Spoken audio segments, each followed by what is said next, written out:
সকালে ঘুম থেকে উঠে হাতের তালুর দিকে তাকিয়ে এই কথাটি অবশ্যই বলুন।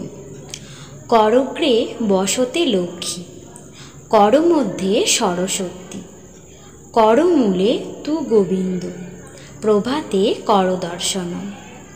অর্থাৎ আমাদের হাতের তালুতে কেবল লক্ষ্মী, সরস্বতী এবং বিষ্ণু থাকেন বলেই আমরা বিশ্বাস করি।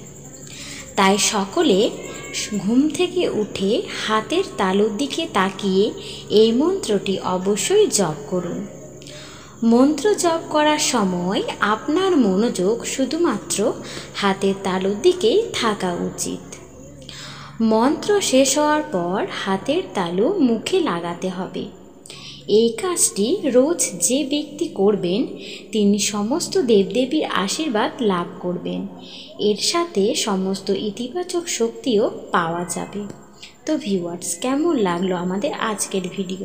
যদি ভিডিও ভালো লাগে ভিডিওটিকে লাইক দিয়ে অবশ্যই চ্যানেলটিকে সাবস্ক্রাইব করে আমাদের পাশে থাকবেন।